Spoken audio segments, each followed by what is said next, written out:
termasuk jenengan ini terlalu berani beternak puyuh di lingkungan padat penduduk.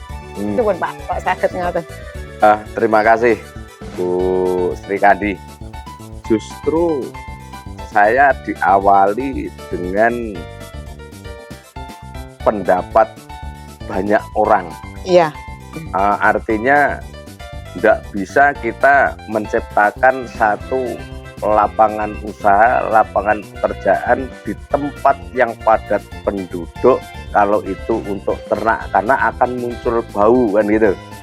Kemudian saya buktikan itu Bu, makanya saya sangat awal-awal saya sangat kesulitan, ternyata memang benar baunya cukup luar biasa, tapi saya tidak mau berhenti, makanya saya pakai abu pernah, pakai gamping pernah, pakai serbuk gergaji pernah. Nah gini Bu, sebelum magot itu saya sudah lakukan temponya 2 hari sekali, 3 hari sekali harus bersih-bersih.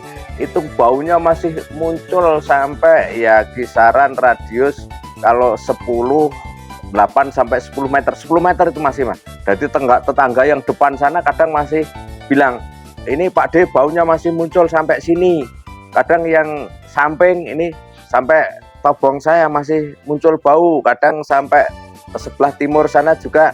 Ya apalagi Mas, kalau kotoran itu dibongkar dari tempat kotoran penampungan itu cukup luar biasa. Saat itu saya hanya memberi pemahaman kepada warga saya, mohon maaf kalau nanti saya bongkar sedikit terganggu karena bau kotorannya masih sampai ke tempat penjenan, tapi tidak lama, paling ambil kotoran sekitar 1-2 jam kan gitu. Nah setelah itu kemudian apa yang disampaikan teman-teman di depan bahwa tidak mungkin mencari peluang usaha di rumah di padat penduduk itu tidak akan bisa terjadi. Ini kita buktikan ternyata kami bisa. Sekarang ini teman-teman tetangga dekat ini, tetangga sebelah rumah hanya berjarak 2 meter. Kalau penjenengan mau tanya silakan apakah pernah nanti baunya sampai sini Mas, saya kira dia akan mengatakan enggak. Kemudian sebelah juga nyaman. Depan kami ini benar-benar dikepung oleh rumah tetangga, karena posisi saya di rumah ini Mas. Di rumah dalam arti depan saya pakai rumah Indo, belakang ini juga saya pakai untuk ternak. Bahkan saya tempat meja makan itu juga begitu keluar juga kandang. Tempat tidur saya itu saya tidur bergandengan dengan kandang. Nanti bisa dibuka itu di jendelanya ada. Jadi saya tidurnya di samping puyuh. Jadi saya cenderung saat ini alhamdulillah dengan adanya magot, monggo teman-teman yang barangkali punya lahan kecil dan sebagainya itu pun insya Allah bisa, karena puyuh sebetulnya tidak begitu memakan tempat yang besar kalau kapasitasnya hanya sekedar sebagai sampingan. Nah, kalau yang mau usaha besar memang butuh lahan, butuh tempat yang cukup. Taruhlah tempat saya ini yang belakang itu yang ukuran 38 itu Mas. Itu lebar 3 meter, panjang 8 meter, itu kapasitas 2000. Nah, tinggal ngalikan saja, berarti kalau punya tempat 1,5 atau 2 meter kali 8 atau 6 insya Allah itu 1000 ekor cukup. Nah itu monggo tergantung nanti. Ya monggo mau secara kecil-kecilan, mau bagaimana monggo itu boleh. Selain ternak puyuh di belakang rumah ya ini ya Pak ya, belakang rumah. Ada aktivitas lainnya, ada ternak apa lagi Pak di sini? Dengan luasan ini kan kayak tidak begitu luas banget ya. Saya lihat kok banyak banget ternak selain puyuh. Sebetulnya ya murni saya itu puyuh, yang jelas poin pokok konsentrasinya penuh ke puyuh. Kebetulan karena dulu kapasitas 12.000 semua ruangan ini terpenuhi. Sambil menunggu ini ada tambahan lagi, sementara sebagian kita konsep untuk ikan hias ada. Kemudian kita konsep untuk awalnya lele itu Bu. Juga kita aplikasi dengan magot waktu itu lele. Kemudian sekarang kita rubah menjadi nila ada. Kemudian sekarang ini karena tidak sempat maggot freshnya kita kasihkan ke puyuh, karena harus kita proses lagi baru kita kasih ke puyuh. Itu sementara kita ambil simpelnya kita kasih ke ayam. Itu ada di depan, ada berapa puluh ekor ada itu di depan.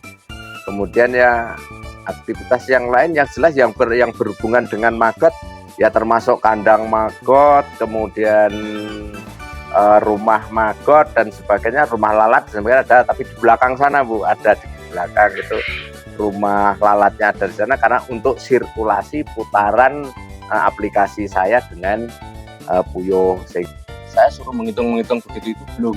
Ya ini saya cuma ngitung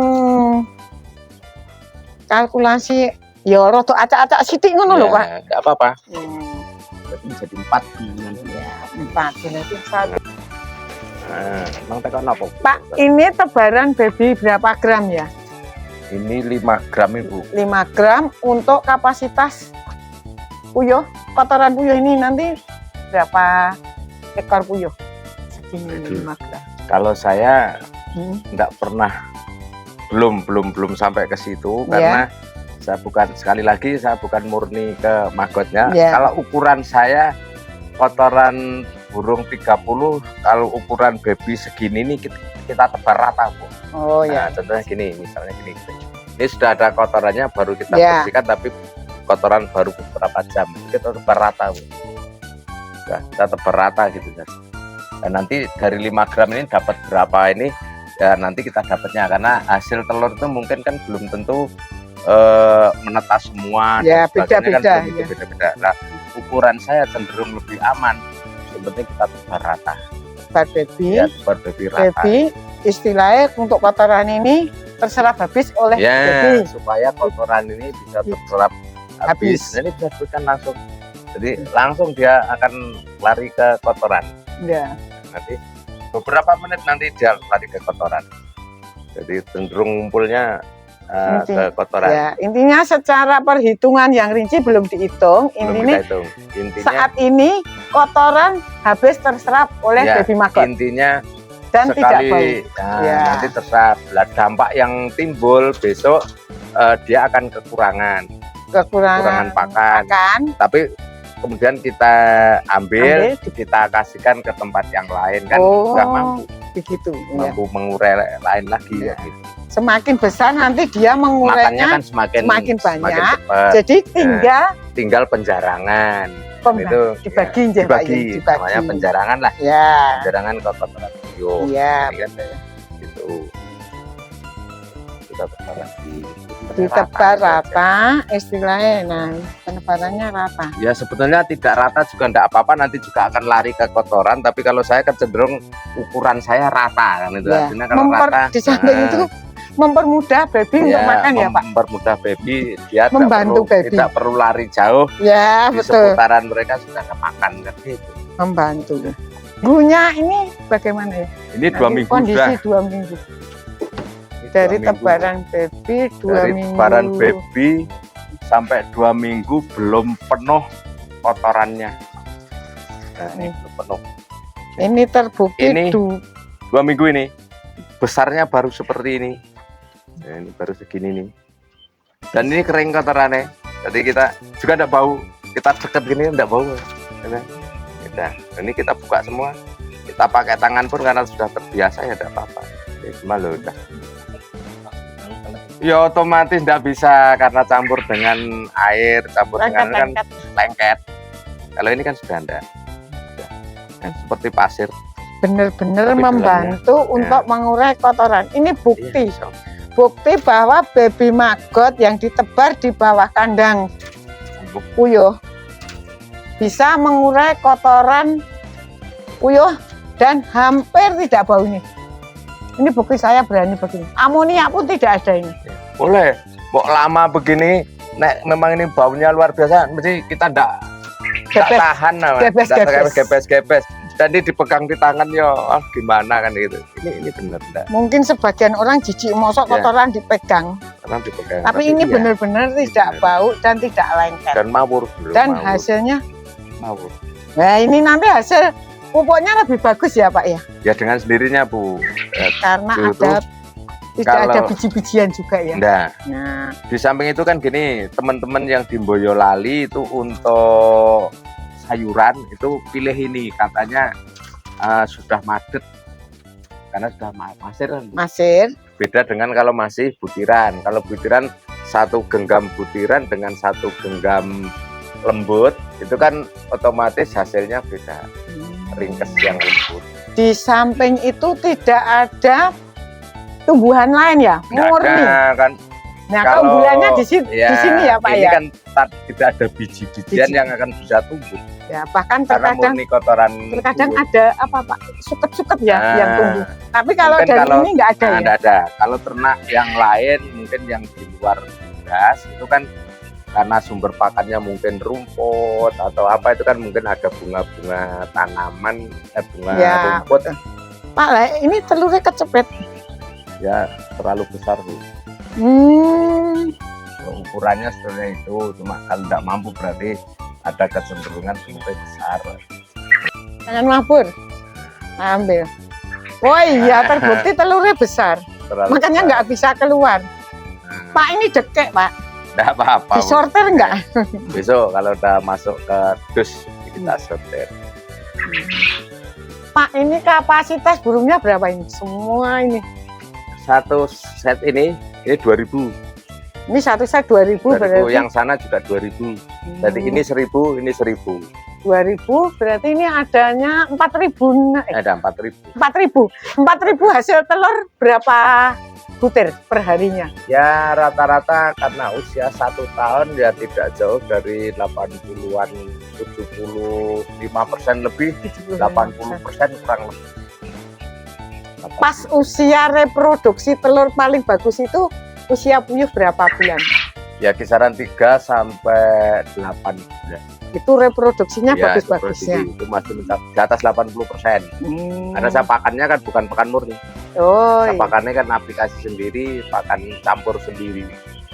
Kalau yang murni mungkin bisa 90%. Untuk di upcare itu usia berapa puyuhnya? Untuk upcare?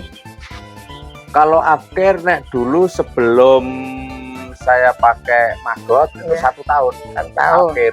Sesudah pakai maggot ini sudah 1 tahun. 1 tahun kondisi lebih. Telurnya masih 80%.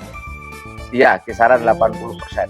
Jadi memperpanjang usia reproduksi telur dengan aplikasi maggot. Ini persis 1 tahun ini Bu. Burung ini usianya 1 tahun. Biasanya di upcare ya Pak.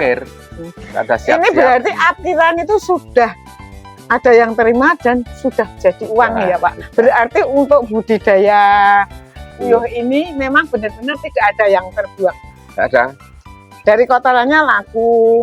Jangan dari kotoran, dari kantong pakannya sak itu saja sudah ada yang beli, sudah ada yang kesini.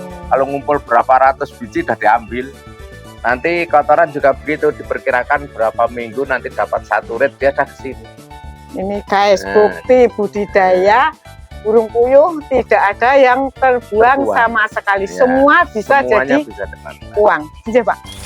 Jadi kayak pengambilan telur maggot. Sama 2 hari sekali harus begini.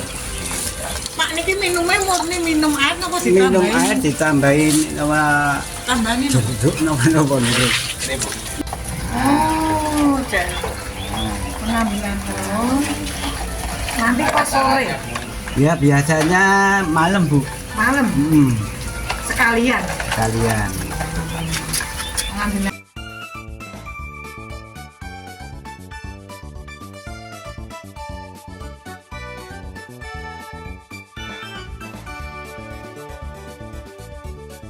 Oke, telah menyaksikan video kami dalam episode aplikasi maggot ke ternak puyuh bersama Bapak Gunawan. Saya sendiri Sri Kandi Maggot dari Klaten. Jangan lupa like, subscribe nggak lupa, nggak apa-apa Pak. Subscribe, like, komen.